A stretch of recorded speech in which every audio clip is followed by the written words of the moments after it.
Hello everyone, welcome to Srishti the world online classes में। दोस्तों, मेरा नाम है प्रकाश चंद। इस वीडियो में हम डिस्कस करने जा रहे हैं उत्तक टिश्यू के एमसीक्यू क्वेश्चंस को। दोस्तों, अभी तक आपने टिश्यू के पार्ट 1 या पार्ट 2 वीडियो को नहीं देखा है तो डिस्क्रिप्शन में लिंक दी गई है, आप उससे टिश्यू के लेक्चर वीडियो पार्ट 1 और पार्ट 2 को जरूर देखिए, तभी इन सभी ऑब्जेक्टिव प्रश्नों को बनाने में आपको काफ़ी मदद मिलेगी। तो आइए दोस्तों, आज के वीडियो सेशन की शुरुआत करते हैं। क्वेश्चन नंबर फर्स्ट, वह उत्तक जो द्वितीय वृद्धि के लिए उत्तरदायी होता है, द्वितीय वृद्धि के लिए उत्तरदायी होता है। दोस्तों, इसका सही answer option number C, cambium. Cambium जो है वह द्वितीय वृद्धि के लिए उत्तरदायी होता है। हमने इसी कैम्ब्रियम के बारे में बताया था कि यही कैम्ब्रियम जो है, लेक्चर वीडियो में हमने कैम्ब्रियम के बारे में बताया था कि इसी कैम्ब्रियमों की संख्या को गिनकर पौधे की आयु की गणना की जाती है।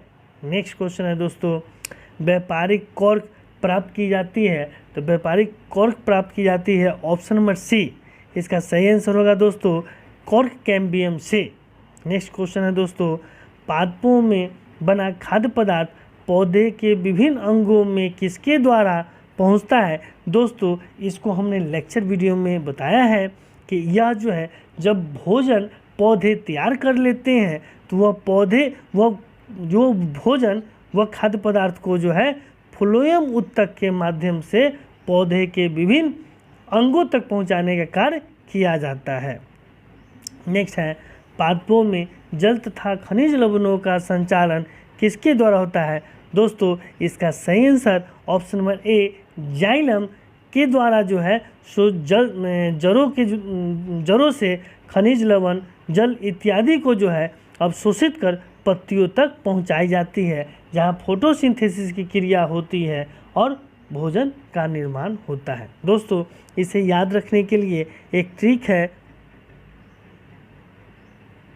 जाइलम जो नीचे से ऊपर खनिज लवण, जल को पहुंचाते हैं, तो यह जो है जड़ से संबंधित है, यानी ज फॉर जाइलम और ज फॉर जड़। इसी से आपको यह याद रहेगा। नेक्स्ट क्वेश्चन है दोस्तों, क्वेश्चन नंबर 5, पौधे की आयु वर्षों में निर्धारित की जाती है।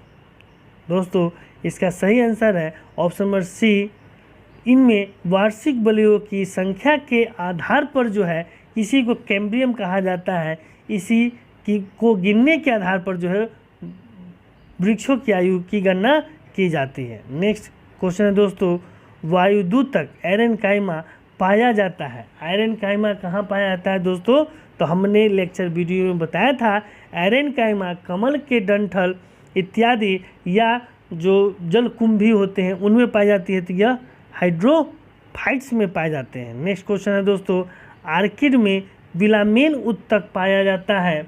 यह विलामेन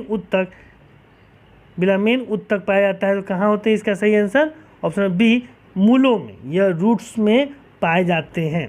नेक्स्ट क्वेश्चन है दोस्तों, जलोद्भिद निम्न में से किसकी उपस्थिति के कारण जो है जल पर तैरते रहते हैं, तो इसका सही आंसर है दोस्तों वायुयुतक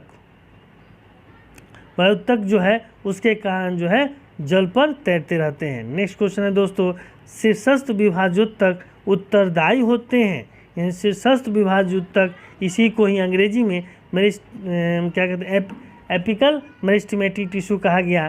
तो यह जो है लंबाई में वृद्धि के लिए उत्तरदायी होता है। नेक्स्ट है दोस्तों, पार्श्व विभाजोत्तक उत्तरदायी होते हैं, तो पार्श्व विभाजोत्तक उत्तरदायी होते हैं पौधे की मोटाई में वृद्धि के लिए। दोस्तों, नेक्स्ट क्वेश्चन है, यह उत्तक जो द्वितीय वृद्धि के लिए उत्तरदायी होते हैं वह कौन होते हैं, तो यह कैम्ब्रियम होते हैं। दोस्तों, आपने अभी तक 11 क्वेश्चन को देखा है। यदि इन सभी प्रश्नों में कठिनाई हो रही है तो हम आपसे रिक्वेस्ट करेंगे कि आप टिश्यू के पार्ट 1 और पार्ट 2 दोनों वीडियो को सही ढंग से वॉच करें, उसकी एक छोटी सी नोट्स बना लें, जिससे आपको काफ़ी मदद मिलेगी इन सभी सवालों को बनाने में। नेक्स्ट है दोस्तों 12 नंबर क्वेश्चन, व्यापारिक कॉर्क जो है प्राप्त होती है। तो व्यापारिक कॉर्क दोस्तों ऑप्शन नंबर सी कॉर्क आइक्रेम्बियम से प्राप्त होती है। कौन से जीवित उत्तक उच्च वर्गीय पौधे में जैव पोषक वहन का कार्य करता है दोस्तों? 13 नंबर का आंसर है option number C cortex. Cortex जो है, जो कॉटेक्स उत्तक जो है उच्च वर्गीय पौधे में जैव पोषक वहन का कार्य करता है। नेक्स्ट क्वेश्चन है, एक वृक्ष की आयु पता किसके द्वारा लगाया जा सकती है? तो 14 का सही आंसर है दोस्तों ऑप्शन नंबर बी वार्षिक वलयों को गिनकर। नेक्स्ट क्वेश्चन है दोस्तों, आर्किड में विलामेन उत्तक कहाँ पाया जाता है? तो आर्किड में विलामेन उत्तक मूलों में पाई जाती है।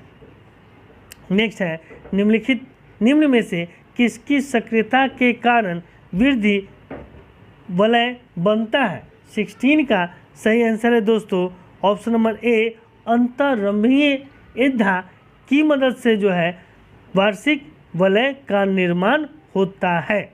नेक्स्ट है, समुद्र के किनारे उगने वाले वृक्षों में वार्षिक वलय नहीं होते हैं क्योंकि इनमें स्पष्ट जलवायवीय विभिन्नताएं पाई जाती है, जिसके कारण जो है समुद्र के किनारे उगने वाले वृक्षों में वार्षिक वलय का निर्माण नहीं होता है।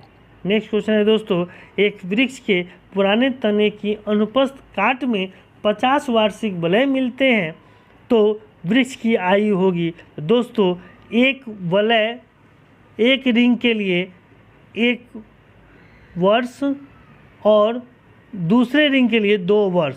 उसी तरह 50 है तो कितने वर्ष हो जाएंगे? 50 वर्ष। नेक्स्ट 19 नंबर क्वेश्चन है दोस्तों, शीर्षस्थ विभाजोत्तक उत्तरदायी होते हैं। तो दोस्तों शीर्षस्थ विभाजोत्तक उत्तक जो होते हैं यह लंबाई में वृद्धि के लिए उत्तरदायी होते हैं। नेक्स्ट क्वेश्चन है, रंध्रों की संख्या न्यूनीकृत होती है तथा ये धसे होते हैं, यानी 20 का सही आंसर ऑप्शन नंबर डी मरुद्भिदों में जो पादपों पाए जाते हैं उनके रंध्रों की संख्या न्यूनतम होती है तथा वे अंदर की ओर धसे होते हैं। नेक्स्ट क्वेश्चन है दोस्तों, शाखाओं से पत्तियां झड़ जाती है निम्न कारणों से, यानी शाखाओं से पत्तियां झड़ जाती है। इसका कारण है कि कॉर्क के बाहर विलगन परत के बन जाने से जो है पत्तियां जो है अपने पौधे को गिरा देती है। नेक्स्ट क्वेश्चन है, विलामेन की आवश्यकता होती है। विलामेन की आवश्यकता होती है दोस्तों, विलामेन में नमी के अवशोषण के लिए, यानी ऑप्शन नंबर सी नमी के अवशोषण के लिए जो है विलामेन आवश्यकता होती है। फिर नेक्स्ट क्वेश्चन है, पार्श्व विभाजोत्तक उत्तरदायी होते हैं। दोस्तों कुछ सवाल रिपीटेड हो गए हैं, अभी तुरंत हमने 23 नंबर क्वेश्चन का आंसर बताया है। पार्श्व विभाजोत्तक उत्तरदायी होते हैं यह मोटाई के लिए, यानी कैम्बियमों की संख्या गिनने के लिए, यानी कि कैम्बियमों की संख्या जो रिलेटेड है यह मोटाई से संबंधित है। नेक्स्ट क्वेश्चन है, एक काष्ठीय पौधे की आंतरिक छाल का मुख्य कार्य क्या होता है? दोस्तों 24 नंबर का आंसर ऑप्शन नंबर सी पत्तियों से पौधों के अन्य भागों को खाद्य परिवहन करना एक काष्ठीय पौधे की आंतरिक छाल का मुख्य कार्य होता है। नेक्स्ट क्वेश्चन है, संवहनी पौधे में पानी ऊपर किससे जाता है? तो संवहनी पौधे में पानी ऊपर जो है जाइलम टिश्यू के द्वारा जाता है। नेक्स्ट क्वेश्चन है, निम्नलिखित में से किस एक भारतीय वैज्ञानिक ने पादपों में जल की लंबी दूरी के अभिगमन का सिद्धांत को प्रस्तुत किया था? तो इसका सही आंसर है दोस्तों option number A J C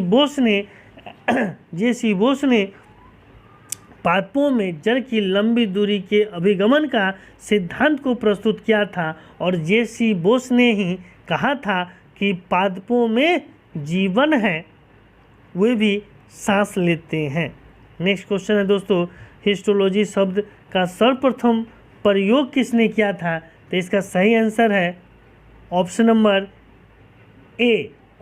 A, mayor ने हिस्टोलॉजी शब्द का सर्वप्रथम बार प्रयोग किया था। नेक्स्ट है, किस पादप के उत्तक शरीर की सुरक्षा प्रदान करते हैं? तो इसका सही आंसर है दोस्तों ऑप्शन नंबर ए, एपिथेलियम उत्तक या टिश्यू जो है शरीर की सुरक्षा प्रदान करते हैं। नेक्स्ट है 29 नंबर क्वेश्चन, निम्नलिखित में से कौन सा उत्तक घाव भरने में सहायक होते हैं? इसका सही आंसर हो जाएगा एपिथेलियम टिश्यू, यानी एपिथेलियम उत्तक भी जो है शरीर को सुरक्षा वह जो है घाव भरने में सहायक होते हैं। नेक्स्ट 30 नंबर क्वेश्चन है दोस्तों, मनुष्य के शरीर में सबसे लंबी कोशिका होती है। दोस्तों आपको पता होगा कि मनुष्य के शरीर की सबसे लंबी कोशिका तंत्रिका तंत्र की कोशिका होती है। नेक्स्ट क्वेश्चन है, तंत्रिका उत्तक की इकाई क्या है? तो तंत्रिका उत्तक की इकाई न्यूरॉन को कहा जाता है। नेक्स्ट क्वेश्चन है दोस्तों, संवेदना का चालन शरीर के एक भाग से दूसरे भाग में किसके द्वारा होता है? तो इसका सही आंसर है दोस्तों ऑप्शन नंबर डी, तंत्रिका उत्तक के द्वारा। नेक्स्ट क्वेश्चन है, लिगामेंट एक रचना है जो जोड़ती है। तो लिगामेंट किसमें जोड़ती है? तो अस्थि को अस्थि से जोड़ती है। ऊंट का कुबर, नेक्स्ट क्वेश्चन है दोस्तों, ऊंट का कुबर किस उत्तक का बना होता है? तो ऊंट का कुबर या जो है बैल के कुबर जो होते हैं वह वसामयी उत्तक एडिपोज टिश्यू के बने होते हैं। नेक्स्ट क्वेश्चन है दोस्तों, मोटापा निम्न में से किसकी अधिकता के कारण होते हैं? तो दोस्तों इसका सही आंसर है ऑप्शन नंबर बी, वसा उत्तक, यानी मोटापा जो है वसा उत्तक के कारण होता है। नेक्स्ट क्वेश्चन है, बायोप्सी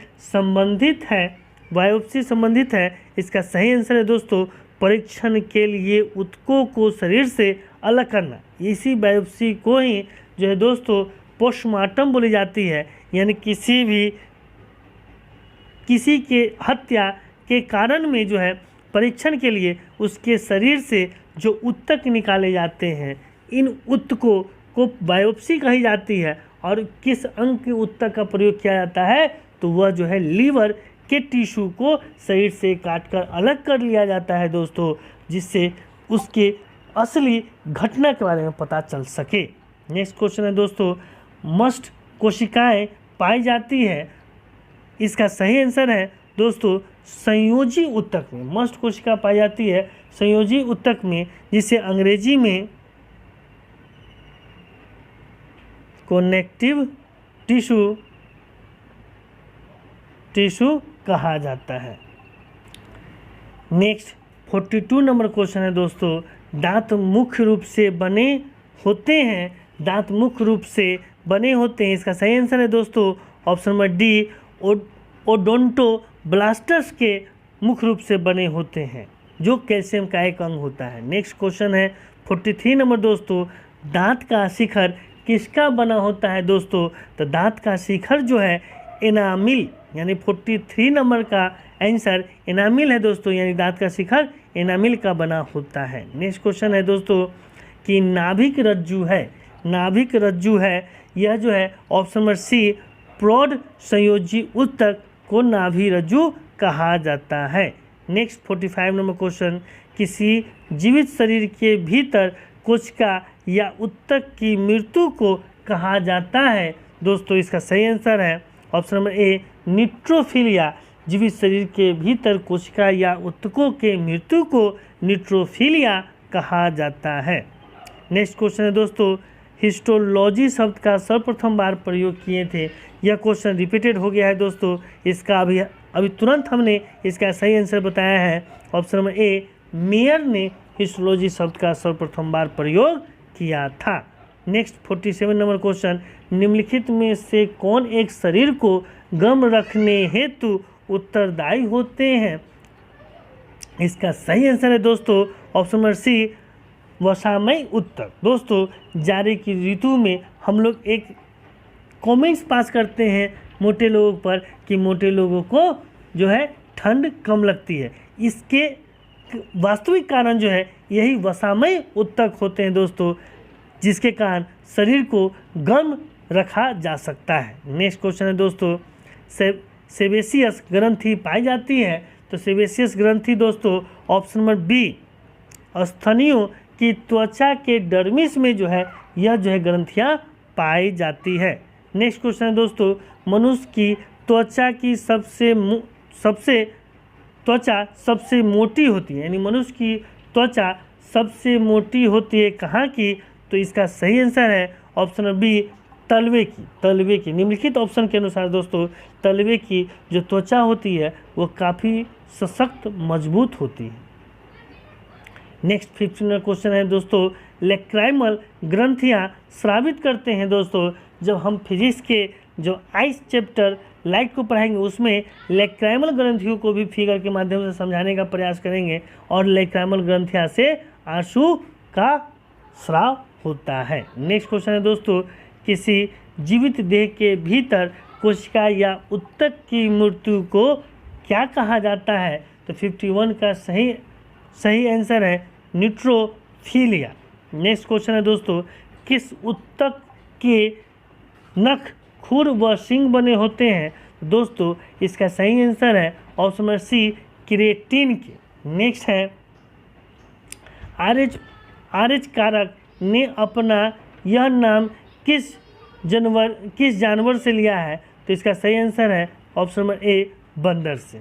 नेक्स्ट क्वेश्चन है दोस्तों, जन्म के बाद मानव के किस ऊतक में कोई भी विभाजन नहीं होता है? तो इसका सही आंसर है ऑप्शन नंबर बी, तंत्रिका। नेक्स्ट क्वेश्चन है दोस्तों, प्लाज्मा में जल का प्रतिशत होता है। तो जल कितने प्रतिशत होते हैं? तो 90% प्लाज्मा में जल होते हैं। नेक्स्ट है, इसका नंबर छूट गया है दोस्तों 56 नंबर, रक्त होता है। तो रक्त क्या है? तो रक्त एक तरल संयोजी ऊतक होते हैं। फ्लूइड जो है फ्लूइड कनेक्टिव टिश्यू होते हैं।